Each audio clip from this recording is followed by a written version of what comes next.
क्योंकि यूएस का एक फाइटर जेट क्रैश हो गया है ईरान में। यह बात अमेरिकी media channel the Washington post लिख चुका है और ऐसे में दो पायलट्स की तलाश की जा रही है, यह सुर्खी है।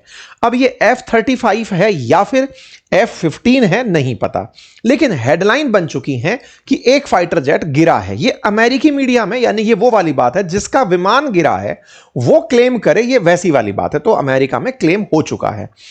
इंटरनेशनल मीडिया इसे कैसे लिख रही है कि दो फाइटर जेट गिरे हैं और दोनों को तलाशने के लिए प्रयास जारी हैं। ईरान पायलट को हिरासत में लेने से अब तक इनकार कर रहा है, लेकिन वो इन्हें हिरासत में लेना चाहता है। इसके लिए इनाम घोषित कर चुका है कि अब तक हमारे पास पायलट कब्जे में नहीं आया है, लेकिन हम पायलट को पकड़ना चाहते हैं। जहां पर यह फाइटर जेट गिरा है वो ट्राइबल एरिया है। उस एरिया में जहां पर यह पायलट गिरा होगा उसकी तलाश के सर्च ऑपरेशन अमेरिका द्वारा किए जा रहे हैं, लेकिन ईरानियन फोर्सेस ने उस फाइटर जेट को कैसे निशाना बनाया उसके वीडियो जारी किए हैं। फाइटर जेट के टूटने के बाद जो परखच्चे उड़े उसकी तस्वीरें दी गई हैं। एक वीडियो सोशल मीडिया पर बहुत वायरल हो रहा है, लेकिन हम इसे कंफर्म नहीं करते। यह वीडियो कुछ इस प्रकार का है कि फाइटर जेट अमेरिकी फाइटर जेट है और ईरान की मिसाइल है जो उसे ट्रैक करते हुए उसको हिट करने के लिए दौड़ रही है। यह मिसाइल इतना तेजी से इसे निशाना बनाती है। इस पूरी कहानी को समझने के लिए यह पर्याप्त है कि यह मिसाइल ईरानियंस ने जो चलाई, फाइटर जेट्स कई बार अपने आप को निशाना बनने से बचने के लिए कुछ इस तरह की फ्लेयर्स चलाते हैं जिससे कि यह हीट डिटेक्ट करने वाली मिसाइल इधर उधर उड़ते हुए इस हवाई जहाज को छोड़ दे और दूसरी जगह जाकर अटक जाए। लेकिन इस मिसाइल ने, जो ईरान ने खुद विकसित की है तकनीक, इसने अमेरिकी फाइटर जेट को मार गिराया और उसी से उड़ता उड़ता हुआ और गिरता हुआ एक अमेरिकी पायलट दिखाई दिया। यह बहुत ज्यादा इस समय पर चल रहा वीडियो है। हम इसकी सत्यता पुष्ट नहीं करते। क्यों नहीं करते? क्योंकि एआई के जमाने में ऐसी चीजें बनाया जाना संभव है। यह बनाने में हम, जब तक ईरान या अमेरिका इसे खुद ना ले आए। यह देखिए, पायलट इजेक्ट होता हुआ दिखाई दे रहा है। पायलट इजेक्ट होता है और उसे तलाशने के लिए फिर हेलीकॉप्टर्स उड़ने शुरू हो जाते हैं, ड्रोन उड़ने शुरू हो जाते हैं। हेलीकॉप्टर्स जमीन तक उस पायलट को ढूंढने के लिए आ रहे हैं कि पायलट कहां गिरा है। ऐसे ड्रोन्स उड़ रहे हैं ईरान के चारों तरफ, जो कि उस पायलट की तलाश में है ताकि उसे निकाला जा सके। फाइटर जेट्स के बचाव राहत कार्य चल रहे हैं। कुल मिलाकर के ईरान ने इस युद्ध में एक बड़ी जीत हासिल जो की है। यह बड़ी जीत किस तरह से है? साइकोलॉजिकल वारफेयर में, क्योंकि अमेरिका यह मानता है कि वो युद्ध जो हवाई जहाज से लड़ता है, F-35, F-15, वो अनबीटेबल है, उन्हें कोई निशाना नहीं बना सकता। अगर ये F-35 हुआ तो अमेरिका के लिए यह बड़ा नुकसान होगा। दुनिया में F-35 के खरीदारों का इंटरेस्ट घटेगा। तस्वीरें बाहर आई, जिन तस्वीरों में इजेक्ट हुई सीट के परखच्चे दिखाई दिए। लोगों ने जोड़कर बताया कि यह फाइटर जेट की सीट है।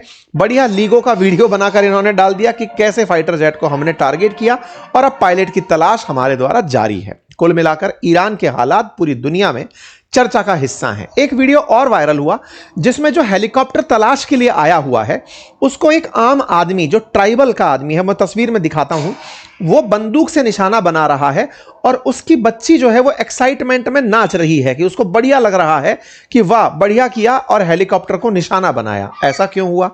क्योंकि बाकायदा ईरान की सरकारी टीवी ने अनाउंस किया है कि यदि कोई अमेरिकी पायलट को पकड़कर लाएगा तो उसे बहुत बड़ा रिवार्ड दिया जाएगा। कितना बड़ा रिवार्ड दिया जाएगा भाई साहब? यह खबर बड़ी बनती है कि ईरानियंस ने न्यूज में जारी कर दिया कि पायलट पकड़कर लाओ, इनाम पाओ। और इनाम के बारे में कहा गया 10 बिलियन टोमान, जो ईरान की करेंसी है, उतना बोले तुम लोगों को इनाम में दिया जाएगा, बस पायलट को पकड़ करके ले आओ। जहां पर पायलट गिरा है वो ट्राइबल एरिया है। ईरान बहुत बड़ा है। ऐसे में उन ट्राइबल्स को पैसे का तो लालच दिया ही गया है और कहा गया है कि अगर हो सके तो उसे ढूंढकर वहीं मारो, यानी हवाई जहाज जितने भी रेस्क्यू के लिए आ रहे हैं उन्हें भी निशाना बनाओ। एक अलग लेवल का वारफेयर चल रहा है। एक तरफ एकदम उन्नत किस्म पर बैठा अमेरिका और एक तरफ पत्थर से हवाई जहाज गिराते हुए ईरानियंस। बिल्कुल वैसी स्थिति बनती हुई दिख रही है। हालांकि अमेरिकी राष्ट्रपति जो इस तरह से फाइटर जेट लगाकर पाकिस्तानियों को उत्साहित कर रहे थे, अब सोशल मीडिया पर उन्हें क्रैश हुए फाइटर जेट्स के साथ ट्रोल किया जा रहा है। खैर, इसके अलावा भी तमाम बातें चर्चा में आई। ईरान ने अपनी तरफ से अपनी उपलब्धियां गिनाई कि हमने केवल फाइटर जेट नहीं, इनका सबसे बड़ा रडार सिस्टम तोड़ा। थाड़ तोड़ा, इनके बेस फोड़े, तमाम प्रकार से हमने अमेरिका को नुकसान पहुंचाया। यह ईरान का स्टेटमेंट है जो तरह तरह से चीजों में दिया गया। ट्रंप क्या कर रहे हैं? ट्रंप फ्रस्ट्रेट हो रहे हैं। कैसे? पीटर हेग्सेथ ने हाल ही में आर्मी के अपने टॉप ऑफिसर को पद से हटा दिया है। अमेरिका के अटॉर्नी जनरल पैम बॉन्डी को हटाए जाने के बाद अब ट्रंप सरकार के द्वारा आर्मी के चीफ जनरल रैंडी जॉर्ज को भी हटा दिया गया है। भाई साहब, पीटर हेग्सेथ अमेरिका के रक्षा मंत्री हैं। रक्षा मंत्री अपनी सेना से खुश नहीं है।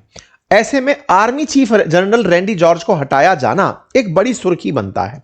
आर्मी के टॉप ऑफिसर हैं, आप पद से उन्हें इसलिए हटा रहे हैं 2027 में जिनको रिटायर होना है, क्योंकि कहीं ना कहीं उन्होंने आर्मी को जमीन पर उतरने से, ईरान के अंदर ग्राउंड फोर्स के रूप में उतरने से इनकार किया होगा। क्योंकि ट्रंप लगातार चाहते हैं कि हम ईरान में कूदें, वहां से यूरेनियम को उठाकर वापस ले आएं, या फिर हम खर्ग आइलैंड पर जाएं और वहां से वापस ले आएं। उन्होंने निश्चित ही मना किया होगा, जिसकी वजह से हेडलाइंस ऐसी बन रही हैं। अब हो यह रहा है कि अमेरिका में एफबीआई के चीफ काश पटेल और नेशनल इंटेलिजेंस चीफ तुलसी गवार्ड को भी हटाने की चर्चा चल रही है कि उन्हें भी आने वाले समय में हटाया जाएगा। इससे पहले क्रिस्टी नोआम को बर्खास्त किया गया, पैम बॉन्डी को बर्खास्त किया गया कि वो एप्स्टीन में ट्रंप का नाम नहीं छुपा पाई, रैंडी जॉर्ज को, जो कि अभी इनको पहले 1 साल पहले हटा दिया है। इस बात को ईरान इस तरह से कहता है कि हमारे यहां सत्ता परिवर्तन, रेजिम चेंज करने आए थे, खुद के यहां लोग चेंज होते जा रहे हैं। कुल मिलाकर ट्रंप को इससे फर्क नहीं पड़ता।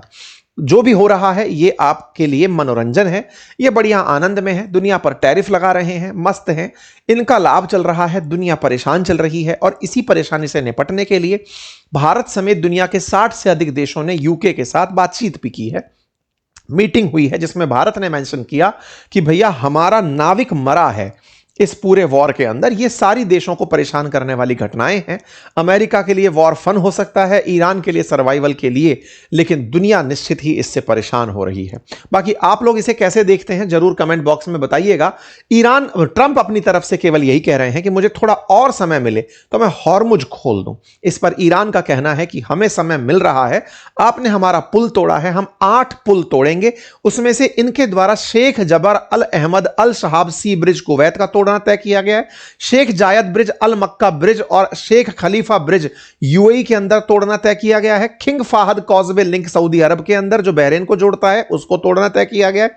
किंग हुसैन ब्रिज, दामिया ब्रिज, तमाम ब्रिज इन्होंने लिस्ट बनाकर दे दिए हैं कि आप लोगों ने हमारा नुकसान किया, अब हम 8 ब्रिज को पश्चिम एशिया के अंदर जो आपके संरक्षण में रहने वाले देश हैं वहां तोड़ेंगे। आप उनका हिसाब वहां करते रहिएगा। तो कि जिस चैनल पर फिलहाल आप खबरें सुन रहे हैं, पढ़ रहे हैं, आपसे गुजारिश है कि इसे सब्सक्राइब करना ना भूलें, क्योंकि आप में से बहुत सारे साथियों ने इस चैनल को सब्सक्राइब नहीं किया हुआ है। आप सब्सक्राइब करते हैं तो हमारे साथ आपका जुड़ाव हमारे लिए एक ताकत के रूप में दिखाई पड़ता है।